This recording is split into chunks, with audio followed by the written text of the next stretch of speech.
Hello, so today we're going to be talking about factoring the sum and difference of two cubes. So if you can turn to page 7 of your Unit 1 packet, that's where we're going to be following along.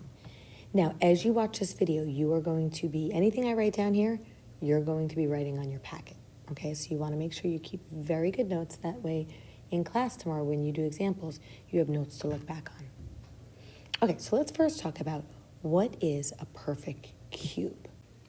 A perfect cube is the value we get when we raise something to the third power. Okay, so let's make a list of our first however many perfect cubes. So if we take 1 and cube it, right? 1 cube, when you take something and raise it to the third power, doesn't that just mean, let's take 1 and multiply it by itself 3 times. So 1 times 1 times 1 is 1. So 1 is a perfect cube. All right, what if we took 2 and cubed it? So that just means 2 times 2 times 2, which is 8. All right, 3 cubed. So that just means 3 times 3 times 3, which is 27. And this list just keeps going. So let's just do a couple more.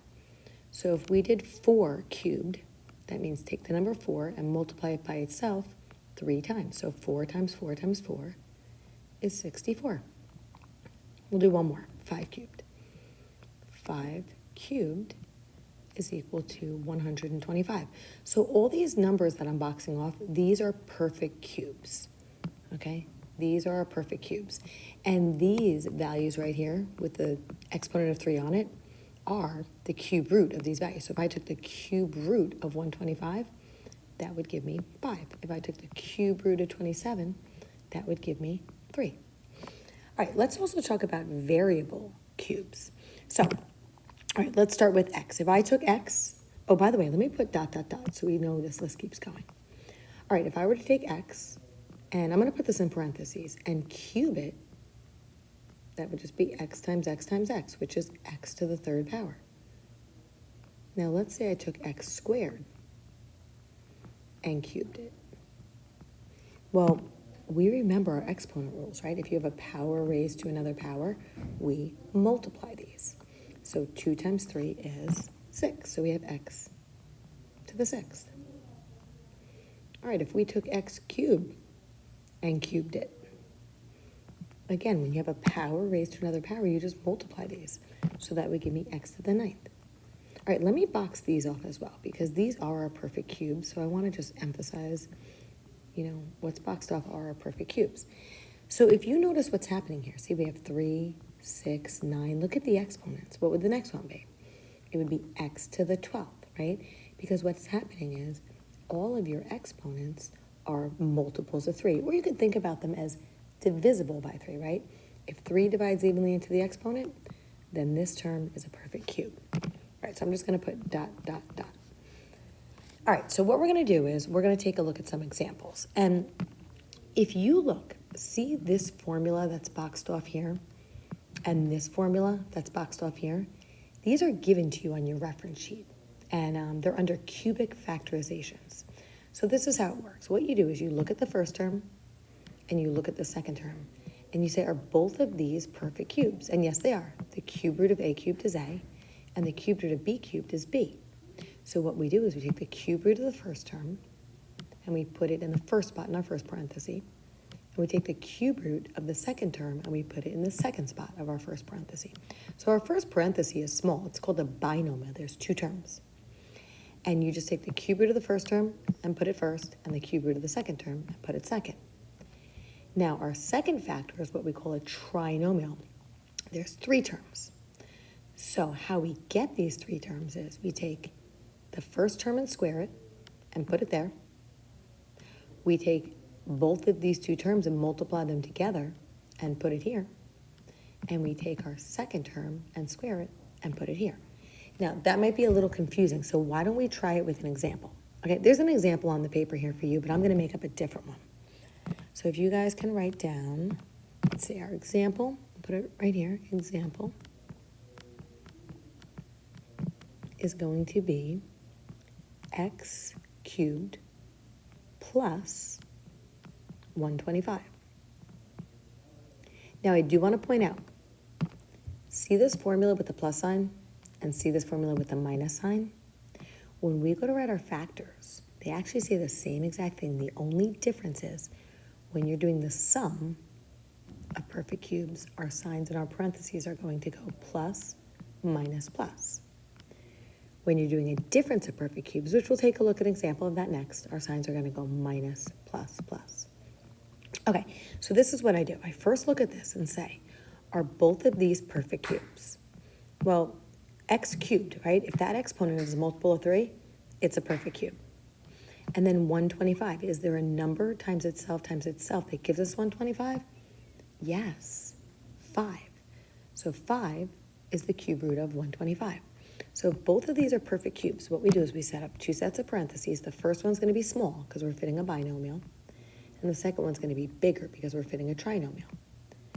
And whenever this is a plus sign, right, the signs in our parentheses go plus, minus, plus. So I'm going to put a plus here, then a subtraction sign, and then an addition sign. And now I don't have to worry about the signs anymore. Okay, so what I do is I look at the first term and say, what is the cube root of x cubed? Well, it's x, so that's what goes in this first spot. So I'm going to make this an x. And then I say, what is the cube root of 125?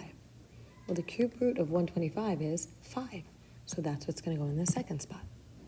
So we've already finished our binomial factor. Now we need to come up with a trinomial factor. All right, so in this first spot, what we do is we look at our first term of the binomial factor and we just square it. So if you take x and square it, that gives us x squared. So that's what goes here. Then I look at, in my middle term here, sorry, that was supposed to be the pointer, not the pen. Let me erase that. Okay, in our middle term right here, we take the first and second term of our binomial factor and just multiply them. So x times 5, or 5 times x, is 5x. So that's what's going to go here. Okay, and then in my last spot here, I look at the second term of my binomial factor and I just square it. So 5 squared is 25. So I put the 25 there, and that is it. I am actually fully factored.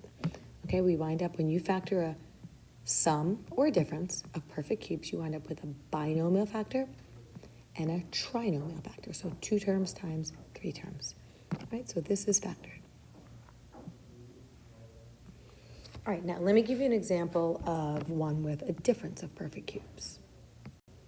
Okay, so I'm going to make this one harder. So this one says 8b to the 6th minus 27.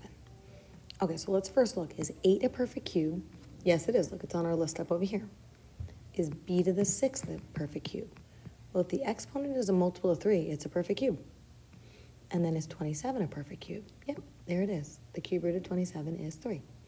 So if we have a difference of perfect cubes, what we're going to do is we're going to, again, set up our parentheses just like last time. We have a small one for the binomial factor and a big one for the trinomial factor. But this time, the formula says if this is a minus sign, right, the signs in our parentheses are going to go minus, plus, plus. So I like to put that in from the beginning. That way we don't have to worry about the signs anymore.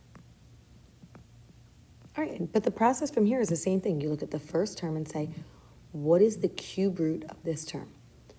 Well, the cube root of 8 is 2, and the cube root of b to the 6th is actually b squared. All you want to do is, if you want to take the cube root of a term with an exponent, you divide this by 3. You divide the exponent by 3. So isn't 6 divided by 3 just 2? So it would be b squared. Okay, so we have 2b squared. So that's what we're going to put in the first spot in this parenthesis. 2b squared. Okay, now let's take the cube root of the second term. The cube root of 27 is 3, so I'm going to put a 3 right there. All right, so as far as our trinomial factor goes, in this first spot, we're going to take the first term of our binomial factor and square it. So when you square it, you have to square the 2 as well as the b squared. So 2 squared is 4. Oh, sorry, meant to have the pen. And then b squared, if you square that, right, you're just going to multiply the exponents. 2 times 2 is 4. It'll give you b to the 4th. Okay, so when I square this term, I get 4b to the 4th. So that's what goes here. Now in this middle spot, we're going to multiply together these two terms. So 2b squared times 3. And remember, you don't have to think about the signs. The signs are already there for us. So 2b squared times 3 would be 6b squared.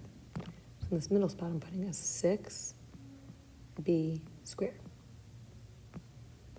Okay, and then in this last spot over here, I'm going to take my second term of my binomial factor and just square it.